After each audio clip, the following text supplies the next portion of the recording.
How good are you at spotting a fake ID? Probably not as good as you think.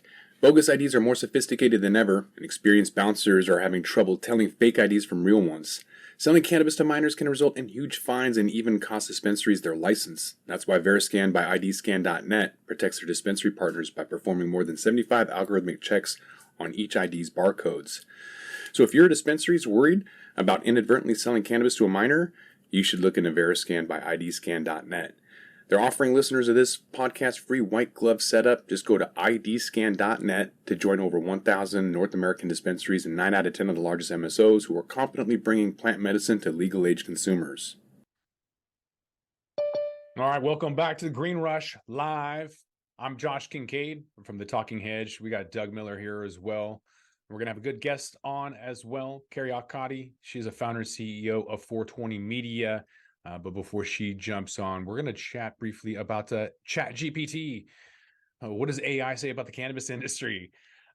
Obviously, lots of issues. I'm on the West Coast, you're on the East Coast. So we've been going through a lot of issues for a long time, and you guys are now going through those issues. So always fun to reflect on pain points, just not only to try to help people out, but avoid pitfalls, right? So if you're going through it, we can help you. And obviously, if you're paying attention, you can avoid those things. So current issues with cannabis media specifically is sensationalism. So saying a lot of these news stories are just about sensational rather than topics providing balance or accurate information. Lack of diversity, misinformation, stereotyping, legal restrictions, and then advertising influence are issues. So I don't know. What kind of issues are you seeing in Jersey right now? Hello, how are you? Oh, hey, Kerri. Hi, I'm good. How are you? Very Good. good. Sorry about that. It's all right. New stuff, new place. How you doing? Good. You're with us, Kerri Accardi, founder, CEO, 420 Media. How are you? I'm so good. How are you? Doing good. You were in Arizona, right? But you're that's not an Arizona accent. You're from New York, but you've done a lot of time. I met you in Washington. You've been in the industry for a really long time, so wanted to bring you on and chat about things that you've seen. So we were just going to talk about like Chat GPT because there's issues that have happened in the West Coast that the East Coast can avoid if they're paying attention, if they want to, even though most of them probably won't. And we're just going to see a repeat of that. Well, let's hope not, Josh. Well, yeah, let's hope not. Let's hope they're paying attention to us, right? I mean, there's a lot of media outlets out there putting out really good information that have solutions to issues that we've seen firsthand. So there's no excuses, basically. There's plenty of information out there, right? Mm-hmm. What are some of the issues you're seeing in Arizona? I know you just got there. I don't know if you maybe want to briefly chat about either New York or Arizona. Are there any things that you've seen that echo from the past in terms of media restrictions and limitations? Actually, Arizona's got a great market here, and they're doing really well. They have a meetup called Meta every month, and they have thousands of people that show up to that event. And it's from what I noticed, it's like a mix, Josh, between old school and legalization both. So you still get to have like the culture and you get to hang out with people and you're engaging in ideas, and it still's got that like fun buzz, but they're very legal. They're making hand over fist here. Herb isn't so good yet, but I think that will change in time. And I think Arizona is a really cool market. And I think, they're even by doing this event and doing different podcasts and stuff, they're using what they can for media to get their brands out. And that's a really good. So we met at a very similar event.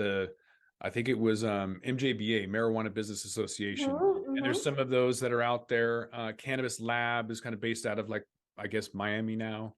Yeah, I think they're in Florida. Yeah, I went to one of their first ones like 100 years ago, it feels like. Yeah, so these are pretty good ways of people to get their name out and stomp the ground, right? But I guess during COVID they weren't able to, so people really had to go digital and find other ways of getting their word out. What are some things out there that you've seen creative, unique, available, all of that good stuff?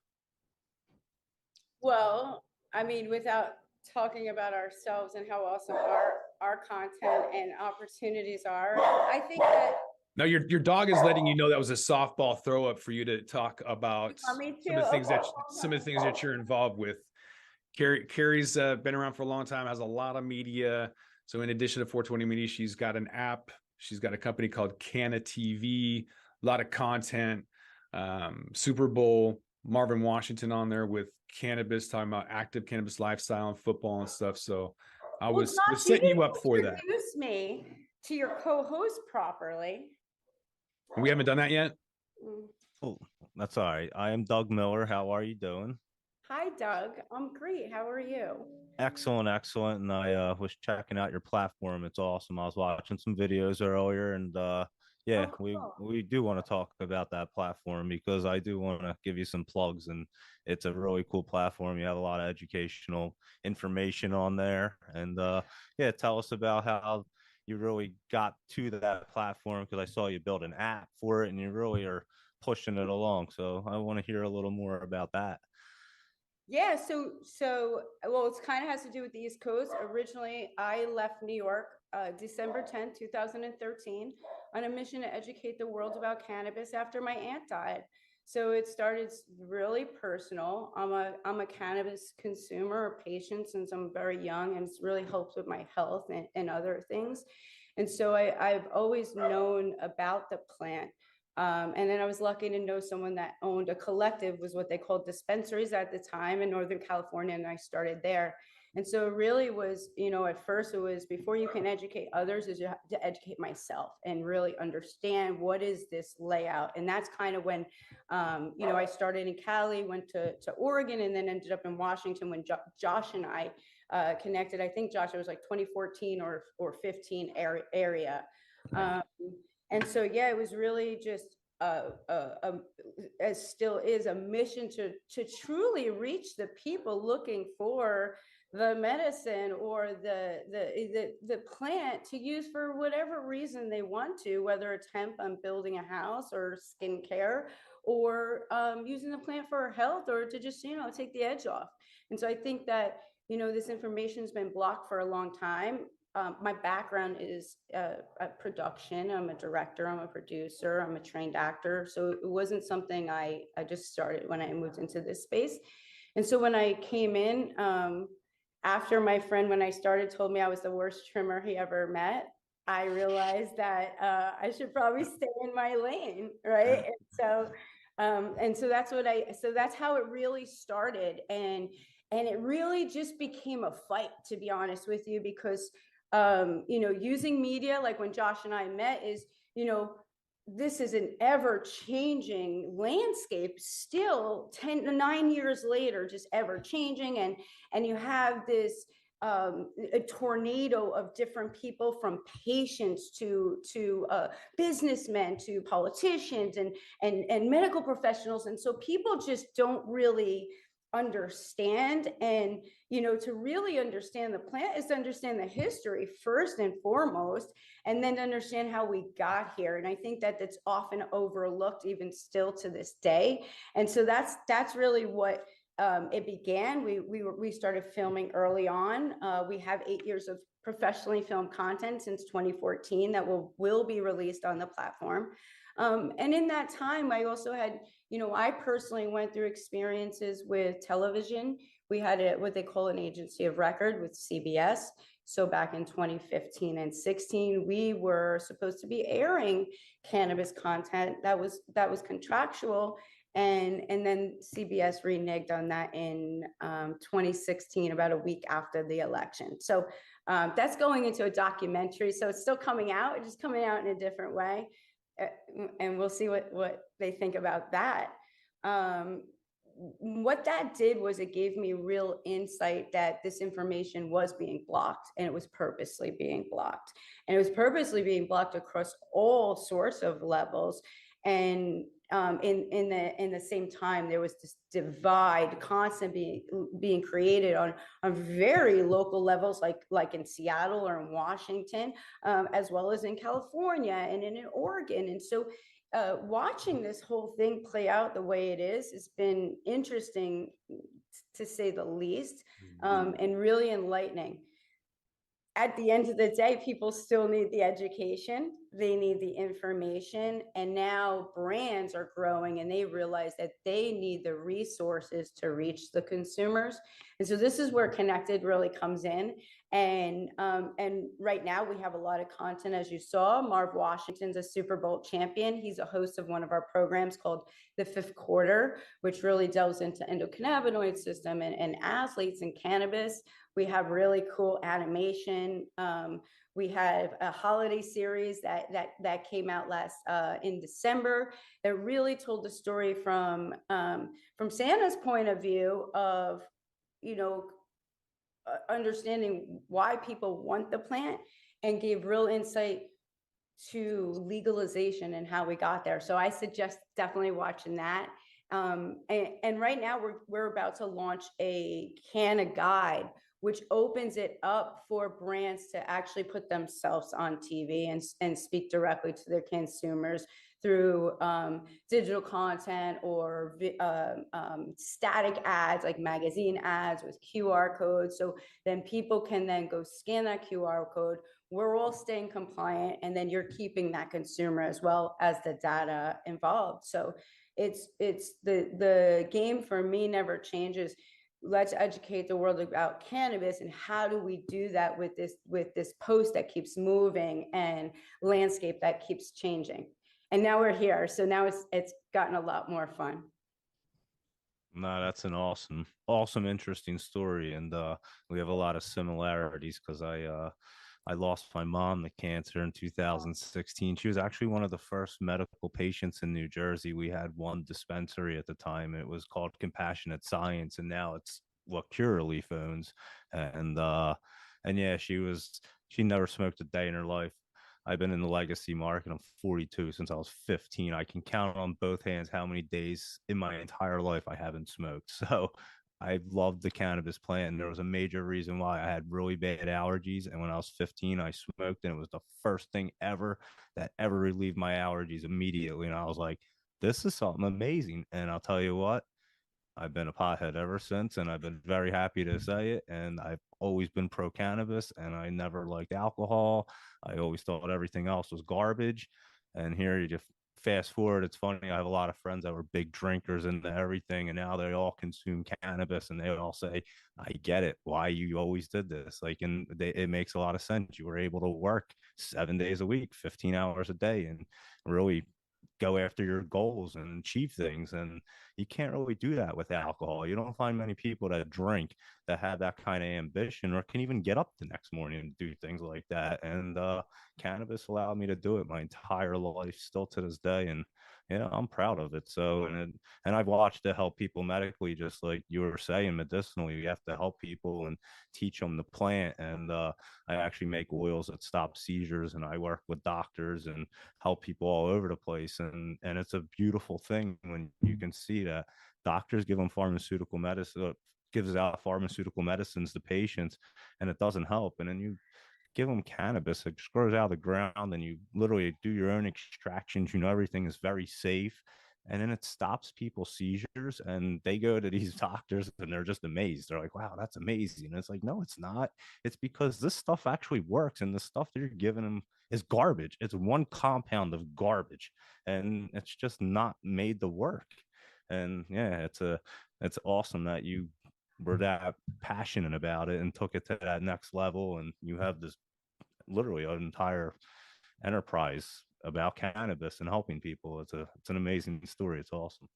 Thank you. And I'm sorry to hear about your mom, and really glad to hear that you're following that path too. I think it, like, for me, I know it's like a higher power for sure, because if it was just like honestly, if it was just to come in here and make money or friends, I would have quit a long time ago. It's really hard industry to be in. But the power of the plant is just, it keeps us going, right? And it connects Keeps us you all, driven. which is beautiful. Yeah, no, it does. It keeps you driven because there's a passion, and you see how it helps people. And when you can help people, it's important, and that's what it's all about. And that's how I was raised too. I was raised to help people, and I still help my neighbors and everybody. And again, I work with people and try to help them help their ailments or help them have a quality of life at the end of their lives when people are not or terminally ill, and they're just feeding them pharmaceutical medicine that's really making them worse. It's making them more sick. They can't eat. It just reacts with their body, and then they all counter react with each other. And cannabis is just natural. You can give it to them in different forms. You can oils and tinctures or gummies, and yeah, it's just amazing. And yeah, I was watching, like I said, I was watching a few of the videos on the medical on your thing. I was like, well, that's really good content. And I agree. Everybody should really know about it. And it should be taught and not looked down upon. Do you know about Ryan's Law, you guys? It's in No, please inform California. us. Yeah, so Ryan's Law is in California, and it passed, I think it was last year, that now hospitals in California are required to allow cannabis patients to have supervision using cannabis if they're in hospice. So definitely look into it, because I know they're also spreading it across the country. I'm on a board of a nonprofit. The father, his name's Jim Bartels, was the father of a son who passed away, who started it. His son was Ryan, and he was using cannabis in a hospital. It was giving him benefit, and he wasn't able to use it properly. They were giving him a hard time. He had to transfer, and nonetheless, he ended up passing away in his 40s. And his father really fought hard alongside of some nurses, and I think Ken Sobel, Josh, and Heather Manis, and Jana Champagne. So definitely look into that. It's just amazing. I love, love, love to see that in New Jersey and New York. I Me love it. too. Honestly, I will absolutely look into it. My middle name is actually Ryan, so it Is means it? something to me. And yeah, I will be looking into it for sure because I believe in it myself. It's important, and yeah, I explain every day because I'm always talking to people about how great cannabis is, and I say, listen, you have an endocannabinoid system, and it's proven like you actually need these cannabinoids. It helps your life. And I'm like, I'm 42, I do pretty well, and I've been smoking a lot. I'm not a drinker or anything else. And I said, like, look, it does work. And some people catch on, but it's hard. Some people are just in that mindset that it's bad for you, and it's hard to change some people's minds. But I love your educational content that you're providing because you're making that difference in the cannabis industry. Thank you so much. That really means a lot. It really means a lot. Thank you. And so are you guys by putting this information out. And that's what we try to do. We work as a team, and like you said, it's all teamwork, and we try to educate people and answer questions and really guide people in the right direction and really help them out in this industry, because like you said, it's one of the hardest businesses or industries to have a business. And people, they think because hey, it's cannabis and a lot of money is produced in the entire industry, there's tons and tons of companies, and people don't understand the overhead of really what it costs to run a cannabis company, because it's not like any other business. And then you can't use banks, so that makes it way harder for everything. Huge, right? That like a huge component to that whole business thing is that whole bank they have, everyone else in the world has. That So throws a little wrench.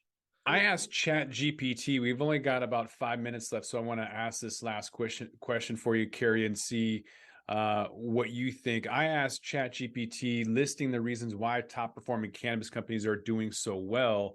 Number one was strong branding and marketing.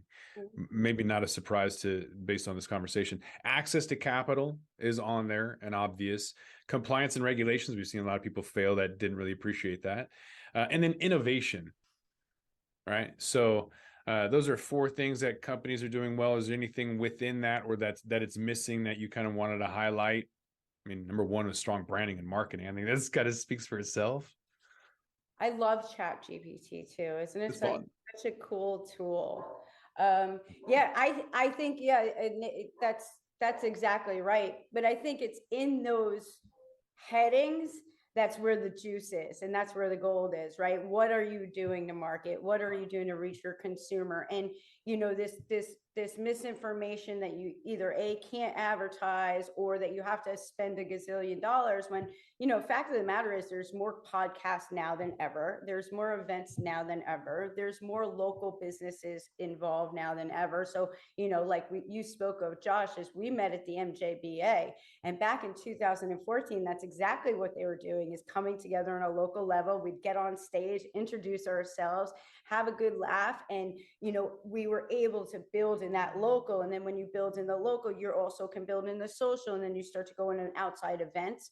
And so I think focusing, to really, I think if people, stay focused, one, on what their product is, two, and who they're trying to reach, right? And I think everyone's like, oh, I want to raise money and I want to do this, and they are raising money and they're losing it, like a lot of it. And it doesn't matter if you don't have a good product, right? And like we spoke about yesterday, you and I, Josh, is that you can come into the industry with all the money in the world, but you don't know how to grow weed, you're done for. You're buying marble floors when you need dirt, right? You're the wrong people and you're spending all of this money that's unnecessary, and you're hurting people. You're hurting the very people that brought this here. So, my suggestion to those MSOs and any retailer independent is connect with these farmers, man, connect with these legacy players, and work something out where you can work together, because I think you're going to save money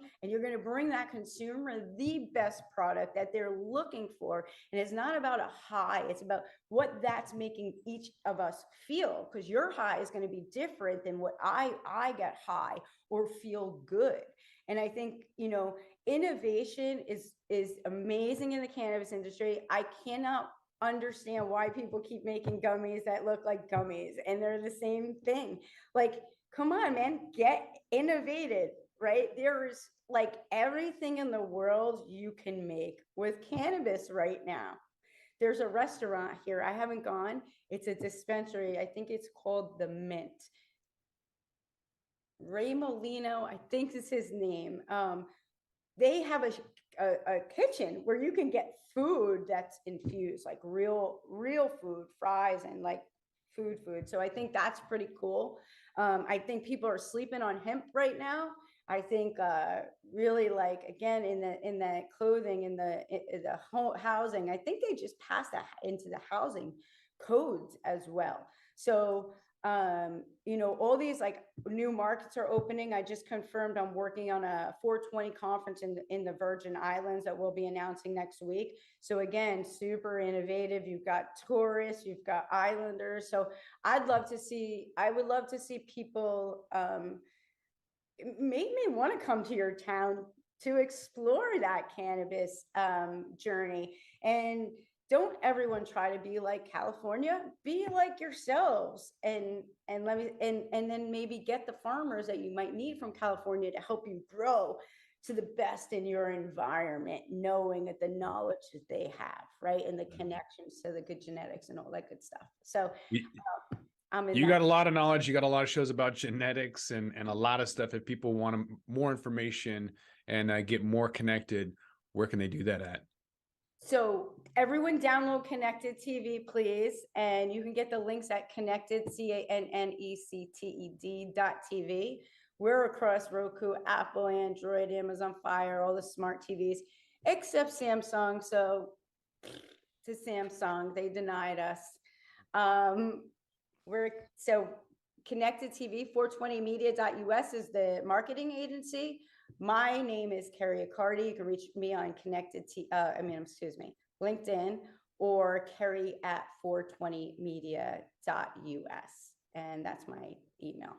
Brilliant. Well, thanks again. I'm Josh Kincaid from The Talking Hedge. This is the Green Rush Cannabis Business Talk Show produced by Pro Cannabis Media, where we discuss news, issues in the cannabis market, and each week conduct a deep dive into specific topics in the industry like cannabis media, We got Doug Miller every week. Got to come back for next week's topic, though, between 4 and 6 Eastern. But until then, I think we're out of here. Y'all have a great weekend. With that, we're going to roll this one up. I'm Josh Kincaid. This is The Talking Hedge. Don't forget to like, share, and subscribe, or don't, and I'm out. Don't forget to smash that like button on your way out and check out these other videos that we've got.